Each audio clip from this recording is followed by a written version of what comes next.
Borden. He was brought here by an ambulance. Is he okay? Why don't you have a seat? I'll let the doctor know you're here. Thank you. We were told that Ty was gone. We watched Amy break. We watched Jack cry. We watched the ranch try to move on without him. But now, everything we thought we knew about Ty Borden is shattered. Because in Heartland Season 19, Episode 1, Ty is alive. And Amy, she doesn't just see a ghost. She sees the man she buried walking back into her life. This changes everything. It starts like any other morning on the ranch. The wind is soft, the sky wide and quiet. And Amy is just trying to get through another day without Ty. She's stronger now, more focused, more devoted to Lindy, but the pain never left. And just when she begins to believe this is her life now, that maybe healing doesn't mean forgetting the past comes galloping right back. When Ty appears, it isn't with music or warning. It's with silence. Amy turns, and he's standing there. The man she thought she lost forever. The father of her daughter. The love of her life. At first, she can't move. Her hands shake, her heart races, but her legs stay frozen. Because this isn't just impossible, it's cruel. She buried him. She grieved him. She raised a child without him. How could he be here? Ty doesn't speak right away. His eyes are heavy. He's not just back. He's changed. He's been through something.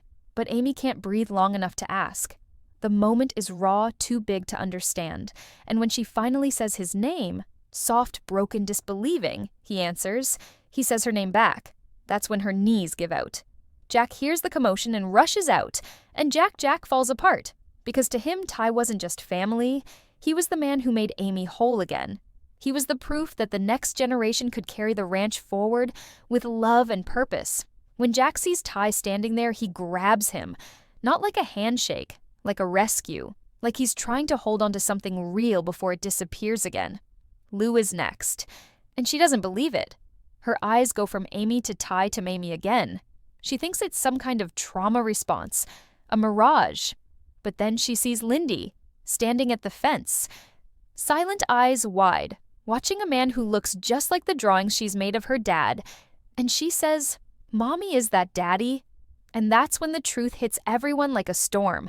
This isn't a vision. It's not a dream Ty Borden is alive and he's come home. But the question now is, why was he gone? What happened to him? And why didn't he tell them sooner? Because Ty didn't just walk back into a life waiting for him.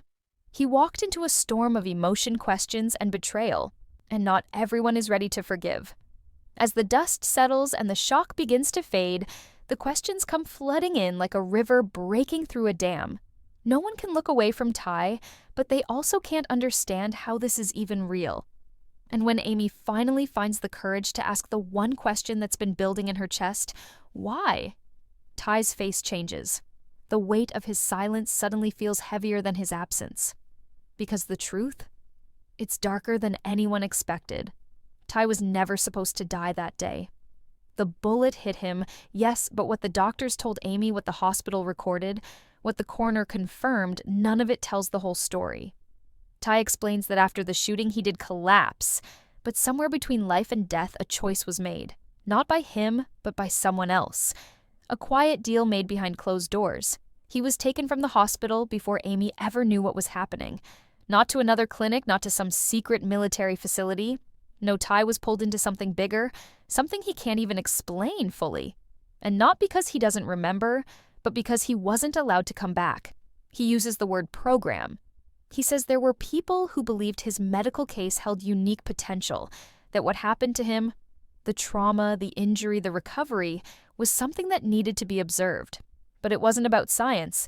It was about control. Ty had been separated from the world, kept hidden under layers of fake identities and distant locations. They fed him lies about the ranch, told him Amy had moved on, that Lindy was safe, happy, and better off without him. For a long time, Ty didn't even know if she was alive. He believed he'd only bring danger to their lives if he reached out. And by the time he started to question it all, it was too late. He'd disappeared from the world, and the world had moved on without him. Amy listens to every word, but her heart fights to accept it. The betrayal isn't just that Ty was alive, it's that he chose not to come back, that he let her suffer, that he let Lindy grow up without her father. But Ty is quick to stop her thoughts. He pulls something from his jacket, letters, dozens of them, all addressed to Amy, all written with trembling hands, sealed but never sent, because every time he tried, someone stopped him. Every time he fought, they fought harder. But he never stopped trying. He tells her about the night he escaped, how he ran through forests, how he hitchhiked for days, how he finally made it to the edge of Hudson, watching the ranch from afar, like a man staring at a dream. And when he saw Lindy, so grown, so beautiful, he knew he couldn't hide anymore. He had to come home, even if it meant tearing open every scar they thought had healed. But home isn't how he left it. Jack is older, Lou is busier, Amy is harder now. Stronger, yes, but with walls around her heart that even Ty might not be able to break down. And Lindy? She doesn't know him. She wants to, but the space between them is real, and it's painful. Ty knows this won't be easy. He didn't walk into a celebration. He walked into a war of emotion memory and unanswered questions. And the biggest one of all is this: who took Ty? And why now, after all these years, was he finally able to return? Because Amy's instincts kick in. Something about this doesn't add up. Ty is back, yes, but what if he's being watched? What if someone let him escape on purpose? And what if coming home was never meant to be permanent? Amy knows her heart wants to celebrate, to fall back into Ty's arms and believe the nightmare is over. But something in her gut refuses to let go of the unease. Ty is alive, but he's not the same. There's a haunted look in his eyes, a constant glance over his shoulder, and it doesn't take long before the signs start piling up. A black SUV spotted near the ranch parked too long before disappearing. A phone call with no voice on the other end. Even Lindy says she saw someone watching her at school. Amy's instincts scream louder than ever this isn't over. Ty didn't escape. He was released for a reason. Determined to protect her family, Amy starts digging. She retraces Ty's timeline from the hospital to the day of his so-called death. And what she finds is chilling. There are records missing, files erased, security footage lost. Even the nurse who was there that night has vanished. No trace, no forwarding address, no explanation. But then Amy uncovers something even worse. A payment, quiet, buried deep in the system. A large sum of money wired from a private entity to the clinic the night Ty was taken. Not a donation, a transaction, someone paid to take him, and whatever they did to him during those missing years. It wasn't for healing, it was for Control. Lou steps in to help pulling her government contacts. What she finds points to a covert program, something experimental, something not even the government will fully admit exists. A name comes up, Project Eden. No official records, just whispers. It was meant to save lives, but somewhere along the line it turned into something else.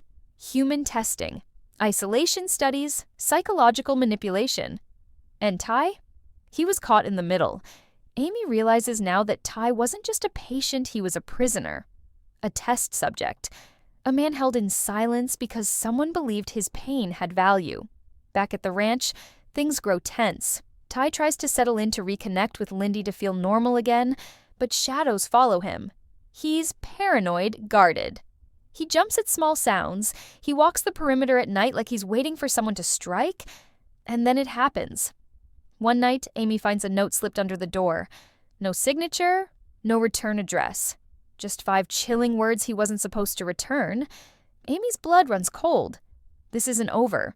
Someone out there knows Ty is alive, and they're not happy. It was never about letting him go.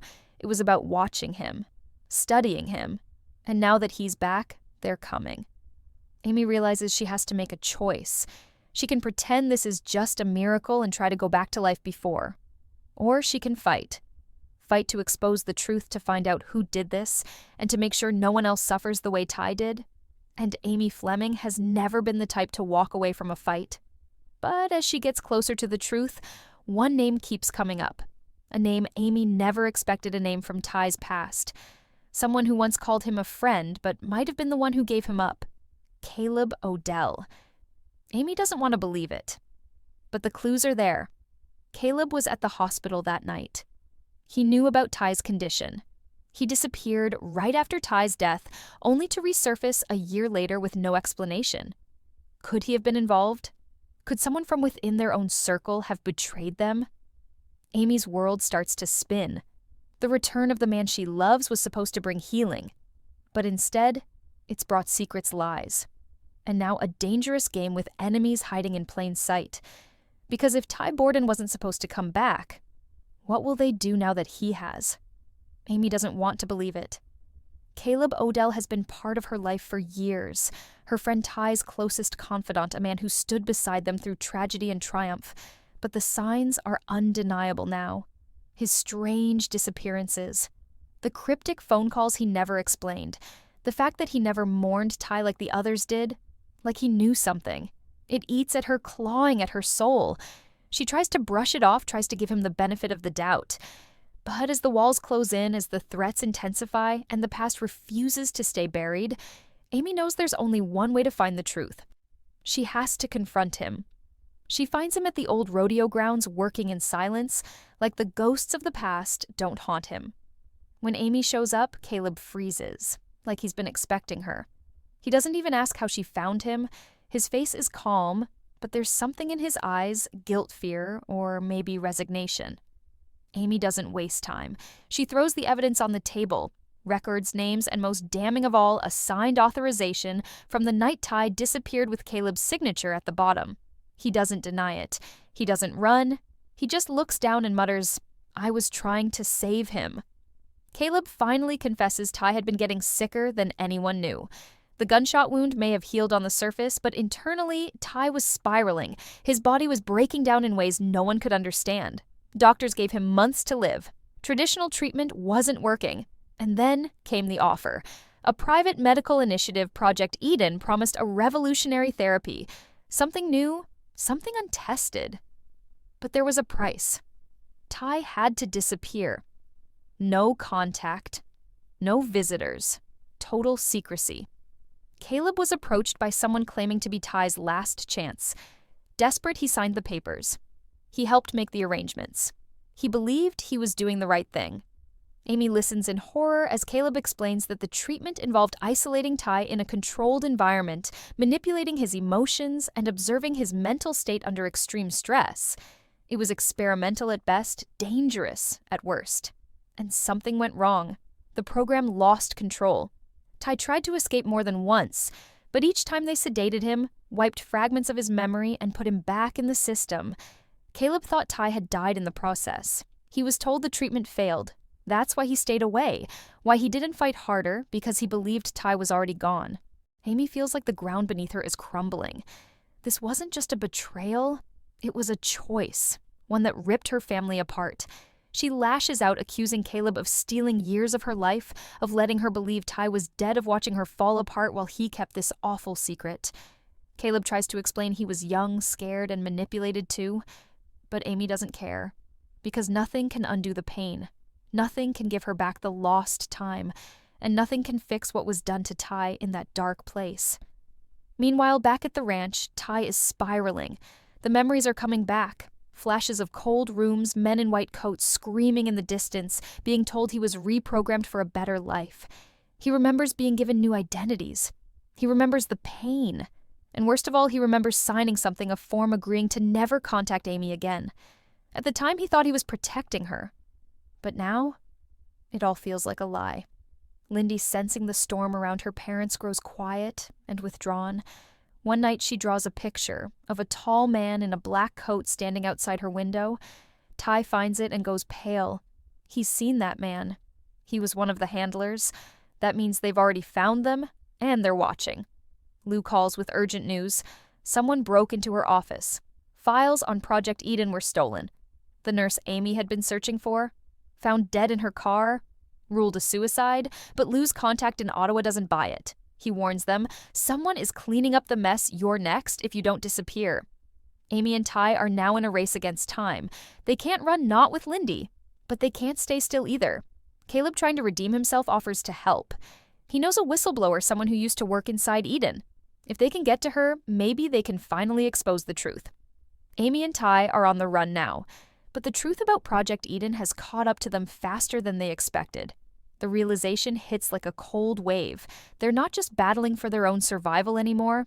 They're fighting for the safety of their family, the future of the ranch, and the very idea of what it means to rebuild trust after everything that's been torn apart.